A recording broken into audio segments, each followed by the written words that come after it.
사랑하는 여러분, 수요일 새날을 맞이합니다. 오늘도 새벽 예배를 주님과 함께 새날을 여시는 여러분 모두의 주님의 평강이 가득하시기를 바랍니다. 오늘 함께 나눌 은혜의 말씀은 사도행전 2장 37절에서 47절 말씀입니다. 우리 함께 봉독하겠습니다. 그들이 이 말을 듣고 마음에 찔려 베드로와 다른 사도들에게 물어 이르되 형제들아 우리가 어찌할꼬 하거늘 베드로가 이르되 너희가 회개하여 각각 예수 그리스도 이름으로 세례를 받고 제사함을 받으라. 그리하면 성령의 선물을 받으리니 이 약속은 너희와 너희 자녀와 모든 먼 데 사람 곧 우리 주 하나님이 얼마든지 부르는 자들에게 하시는 것이라 하고 또 여러 말로 확증하며 권하여 이르되 너희가 이 패역한 세대에서 구원을 받으라 하니 이 말을 받은 사람들은 세례를 받음에 이날에 신도의 수가 3,000이나 더하더라. 그들이 사도의 가르침을 받아 서로 교제하고 떡을 떼며 오로지 기도하기를 힘쓰니라. 사람마다 두려워하는데 사도들로 말미암아 기사와 표적이 많이 나타나니 믿는 사람이 다 함께 있어 모든 물건을 서로 통용하고 또 재산과 소유를 팔아 각 사람의 필요를 따라 나눠주며 날마다 마음을 같이하여 성전에 모이기를 힘쓰고 집에서 떡을 떼며 기쁨과 순전한 마음으로 음식을 먹고 하나님을 찬미하며 또 온 백성에게 친송을 받으니 주께서 구원받은 사람을 날마다 더하게 하시니라. 이 말씀은 살아계신 하나님께서 그의 사랑하는 자녀들에게 주시는 은혜의 말씀입니다. 아멘. 여러분 지난 밤도 정말 평안히 단잠을 주무셨습니까? 그러셨다면 여러분들은 큰 축복을 받은 사람입니다. 요즘 여러 조사기관에 의하면 많은 사람들이 불안과 두려움 때문에 잠을 자지 못하고 불면증에 시달린다고 합니다. 우리가 이미 경험하고 아는 대로 이제 코로나19 팬데믹 때문에 많은 분들이 이런 어려움을 겪게 되었다고 봅니다. 사람들이 삶의 터전이 흔들리게 되고 또 생활 환경이 바뀌게 되면 우리에게 던져지는 질문이 있지요. 그러면 이제 나는 어떻게 살아야 되나? 또 공동체적으로는 그러면 우리는 어떻게 살아야 되나 하는 그런 질문을 하게 되는데, 이 질문에 대한 정확한 답을 얻기 전까지 그 불안함에서, 그 두려움에서 이제 벗어날 수가 없다고 합니다. 이제 점점 더 많은 사람들이 이런 코로나19 팬데믹으로 인하여 이런 질문에 사로잡히게 되고, 또 그 불안과 두려움에서 벗어나지 못하는 그런 어려움을 겪게 될 것입니다. 여러분은 어떻습니까? 여러분은 정말 평안하십니까? 정말 단잠을 주무십니까? 여러분들이 어떻게 살아야 할지 확실한 답을 가지고 계십니까? 여러분, 우리는 어디에서 그 답을 찾을 수 있습니까? 사실 역사적으로 보면 우리들만 이런 불안, 두려움, 질문을 가지고 있는 것이 아니라 일찍이 초대교회 성도님들도 AD 80년, 90년경에 신앙생활을 했던 그 초대교회 성도님들도 이런 불안과 두려움, 이런 질문을 가지고 살아갔던 사람들입니다. 그들은 바로 그런 질문에 대한 확실한 답을 찾았고, 그래서 그들은 그 답을 가지고 자신 있게 인생을 살아갔으며, 자신들의 삶뿐만 아니라 이제 세상을 바꾸고 변화시키고 구원하는 놀라운 역사를 이룬 것을 보게 됩니다. 이런 삶의 터전이 송두리째 흔들려서 그들에게 왔던 그런 두려움, 생존의 두려움, 생명의 위협을 느끼는 불안, 그런 상황에서 이제 나는 어떻게 살아야 되나, 우리는 어떻게 살아야 되나 하는 그런 질문을 가지고 있던 초대교회 성도들에게 바로 누가가 사도행전을 통해서 그 답을 주고 있습니다. 오늘 우리가 바로 그 말씀을 읽게 된 것입니다. 누가는 그러면 사도행전에서 어떤 답을 그들에게 주었습니까? 사도행전을 우리가 읽어보면 누가는 그들에게 직접적인 답을 주고 있지는 않습니다.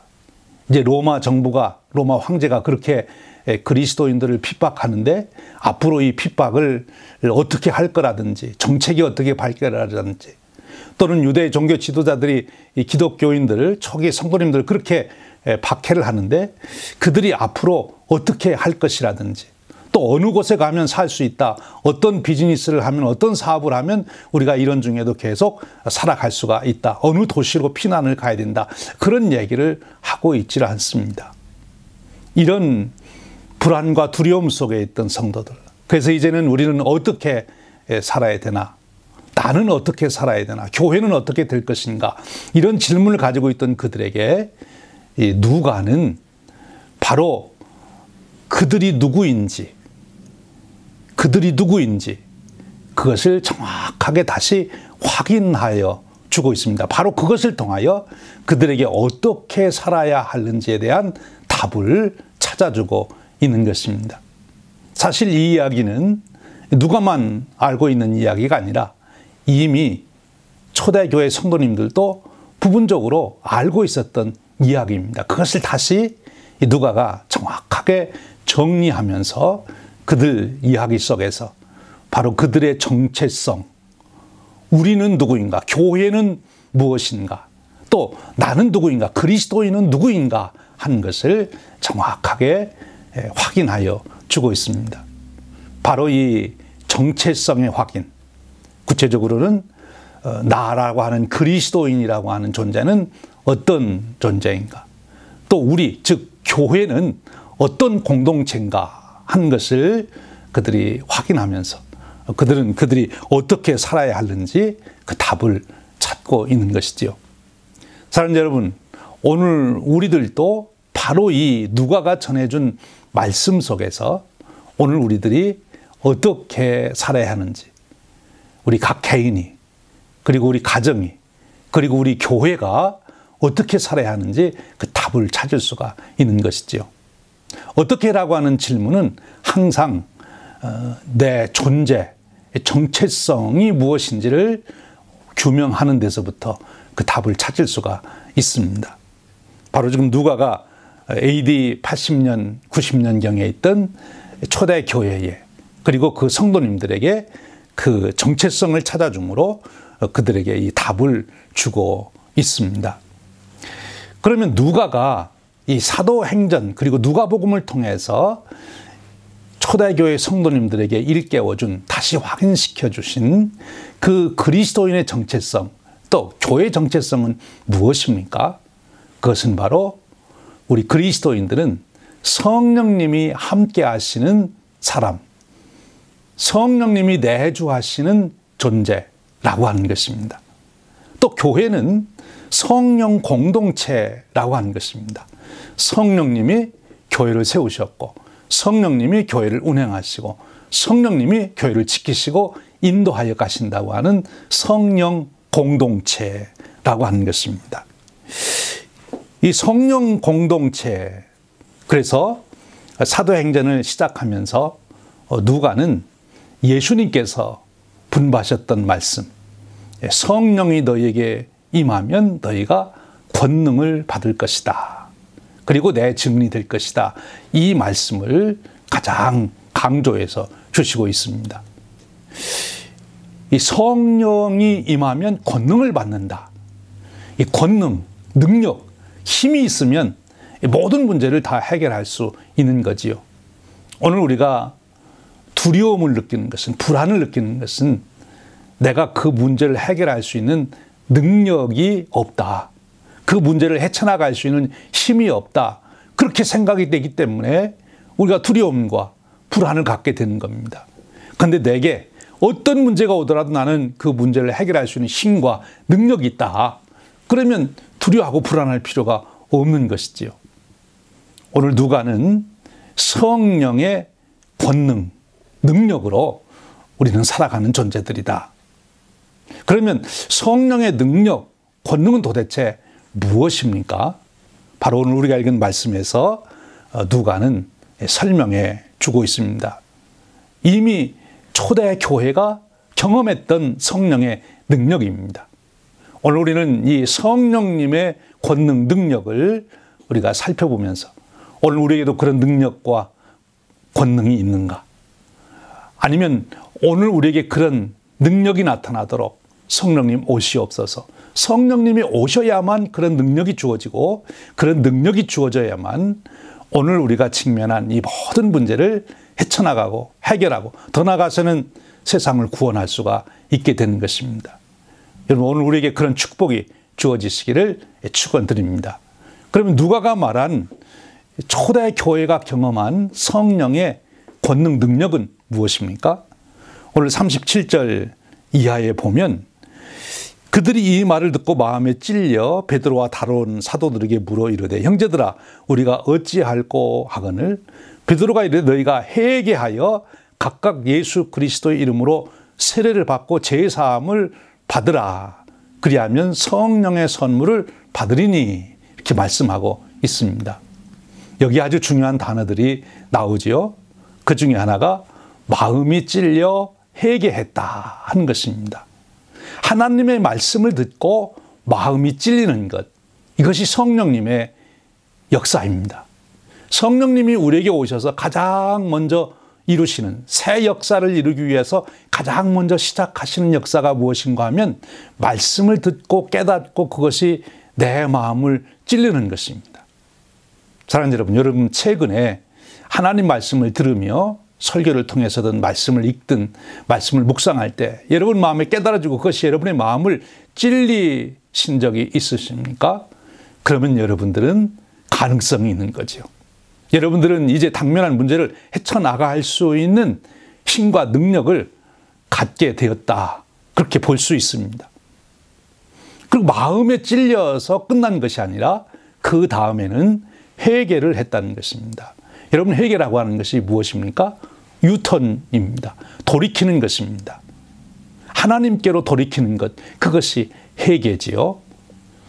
현상으로 말하면 삶을 바꾸는 것입니다. 삶의 방식을 바꾸는 것입니다. 삶의 목적과 목표를 바꾸는 것이지요. 그런데 그것이 어렵다는 거예요. 자기의 생활을 바꾼다는 것이 얼마나 힘든지 어떤 분들은 변화보다 죽는 게 더 쉽다 그렇게 표현하기도 했습니다. 그렇습니다. 성령님의 역사하심과 도우심이 없이는 회개도 어려운 것입니다. 여러분 최근에 여러분의 삶을 이렇게 한번 변화시켜 봐야 되겠다. 바꾸어 봐야 되겠다. 그렇게 회개하신 그런 경험이 있으십니까? 그렇다면 성령님이 역사하시는 것이고, 그렇다면 여러분들은 앞으로 어떤 문제가 다가온다 하더라도 두려워할 것이 없습니다. 여러분들은 그 문제를 해결할 수 있는 역량, 능력이 주어진 것이기 때문에 그렇습니다. 이제 그 다음 말씀이 무엇입니까? 세례를 받았다. 이 패역한 세대에서 구원을 받으라. 이 패역한 세대에서 구원을 받는다. 패역한 세대에서 구원을 받으려면 먼저 우리가 하나님 말씀도 깨달아야 되지만 그 말씀으로 세상을 보는 안목이 열려서 세상을 분별할 줄 알아야 합니다. 여러분 요즘 세상 돌아가는 이야기를 들으며 뉴스를 들으며 세상 여러 사람들의 살아가는 삶의 모습을 보며 여러분 어떻게 생각이 되십니까? 분별력이 없습니까? 무엇이 옳고 그른지 판단력이 여러분들이 생기면서 이것은 패약한 것이다. 즉 하나님이 없는 삶을 사는 것이다. 저것은 멸망으로 가는 삶이다. 그렇게 깨달아지신 것이 있습니까? 그런 분별력이 여러분들에게 주어졌다면 여러분들에게는 소망이 있는 것이죠. 여러분들에게는 능력이 있는 것이죠. 성령님이 함께하고 계시는 거예요. 그렇다면 이제 어떻게 해야 됩니까? 그것을 깨달았다면 세례를 받아야 된다. 이 세례라고 하는 말로 표현했습니다. 세례는 결단입니다. 내가 예수 그리스도를 나의 주님으로 이제는 모십니다. 하나님을 나의 아버지로 이제는 내가 섬깁니다. 의지합니다. 내가 이제 성령님만 따르겠습니다. 온전히 나를 성령님께 위탁하는 그것이 회개의 본질이지요. 그렇습니다. 여러분, 내가 깨달았으면 결단이 일어나야 돼요. 깨닫고 결단이 없으면 열매가 없습니다. 오늘 여러분의 삶 속에 매일같이 세례를 받을 때와 같은 그런 결단이 여러분들에게 주어지고 그런 고백이 주어지시기를 축원드립니다. 매일같이 그런 고백이 있는 삶, 세상이 돌아가는 것을 보며 저것은 패악한 것이니 나는 돌이켜 그리하지 않겠다고 결단하는 삶이 여러분들에게 주어지고 있다면, 일어나고 있다면 여러분에게는 소망이 있는 것이지요. 여러분에게는 두려움과 불안에 떨 필요가 없는 것입니다. 왜? 성령이 함께하고 계시기 때문에 그렇습니다. 그 다음에 이루어진 일이 무엇입니까? 성령의 능력은 가르침을 받게 하는 것입니다. 오늘 보니까 초대교회 성도님들이 사도들의 가르침을 받았다. 여러분, 이제 나는 다 완성됐기 때문에 더 이상 배울 필요가 없다. 성경 말씀을 읽을 필요도 없고 설교를 들을 필요도 없고 성경 공부를 할 필요도 없고 누구에게 배울 필요도 없고 나는 더 이상 배울 필요가 없다. 그런 사람은 성령의 능력이 없는 사람입니다. 성령의 역사하심이 있고 성령의 능력에 이끌림을 받는 사람은 언제든지 배움에 대한 열림이 있습니다. 더 하나님 말씀을 깊이 알고자 하는 사모함이 그에게 있는 것이고 새로운 세상을 준비하기 위해서 삶을 바꾸기 위하여 배워야 되는 열정이 있는 거죠. 여러분 나이에 관계없이 배움이 그칠 때 그 사람의 성장은 멈추게 되는 것이죠. 여러분이 주님 앞에 갈 때까지 끊임없이 여러분의 인격이, 여러분의 영성이 성장하기 위해서는 여러분 끊임없이 배움에 대한 갈증이 있어야 합니다. 바로 그것은 겸손이지요. 나는 아직 부족하다. 나는 더 성숙해야 한다. 더 배워야 된다. 그런 배움의 열정이 있는 분이라면 성령님이 함께하고 계신 것이고 그런 분은 새로운 세상이 와도 두려움이 없어요. 배우면 되는 거니까. 여러분 지금 언택트의 세상이 되고 온라인 세계가 되고 그래서 우리가 이제 세상 살아가는 삶의 수단과 방법이 바뀌었다. 많은 분들이 걱정하고 염려합니다만 걱정할 필요가 없어요. 배우면 되는 거예요. 배우면 오히려 새로 변화된 그 문명의 이기들을 우리가 다 누릴 수 있는 것입니다.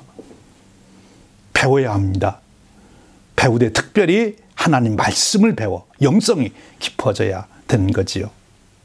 그리고 초대교회 성도님들에게 성령님이 역사하시게 되니까 어떤 일이 생기게 됩니까? 자기 혼자 살려고 하지 않고 교제를 했습니다. 서로 나눴습니다. 공동체를 이뤘습니다. 여러분, 요즘에 여러분들이 성령 충만한지 안 한지를 이렇게 진단할 수 있어요. 뉴스를 들으면서 이제 코로나 팬데믹으로 인해서 경제적으로 많은 분들이 어려워지는 것. 지금은 언임플로이먼트 펀드 가지고 우리 실직 지원금을 가지고 우리가 살고 있습니다만, 그러나 조금 오면 그런 것이 다 끊어지면 이제 우리가 어떻게 살아야 되나. 내 걱정만이 아니라 그 김 집사님네도, 그 박 권사님네도 이제 어떻게 살지? 아니, 우리만이 아니라 이 세상 사람들이 앞으로 어떻게 살을까? 그래서 그들에 대한 관심을 갖고 내가 도울 수 있는 일은 없을까? 이런 마음이 여러분들에게 품어졌다면 여러분들은 성령이 함께 하시는 분이고 성령의 능력으로 살아가는 분들. 성령의 능력이 아니고는 그런 마음을 가질 수가 없어요. 오히려 성령이 떠난 자든지 아니면 아예 악한 영에 이끌리는 사람들은 이럴 때일수록 나만 살기 위해서 이기적으로 이기심으로 가득 차고 자기 탐욕으로 가득 차게 됩니다. 그런데 성령님이 함께 하시면 나만이 아니라 이웃을 생각하게 되는 거지요. 우리 교회가 사랑 나눔센터, 사람 돌봄센터를 운영하는데 여러분, 사랑 나눔센터, 돌봄센터가 있다는 것을 아십니까? 예, 거기에 여러분들이 동참해서 내가 어떻게 이런 때 어려운 이웃을 도울 수 있을까? 물질적인 것만이 아닙니다. 오늘 말씀을 보니까 성전에 함께 모이기를 힘썼다. 함께 모여서 기도했다. 중보기도 하는 거지요. 함께 예배의 축복과 은혜를 나누는 것입니다. 공간적으로 우리가 함께 모일 수 없어도 시 공간을 초월하신 하나님께서 같은 시간에 예배를 드리고 또 시간도 초월해서 지금 내가 9시 예배 드리지만 11시에 예배 드리는 분들도 함께 우리의 같은 형제 자매임을 인식하면서 하나님의 은혜와 축복이 나눠지기를 소원하고 그렇게 삶으로 구해내 나가는 것, 그것이 바로 축복입니다. 바로 그런데 성령님의 권능은 그런 놀라운 삶을 살게 하시되 자원하는 마음을 주시고 순수한 마음을 주시고 그리고 뜨거운 열정이 식어지지 않게 합니다. 여러분 마음속에 자원함이 있고 순수함이 있고 열정이 있다면 여러분 염려하지 마십시오. 여러분 앞으로 어떤 문제가 일어나도 여러분은 괜찮습니다.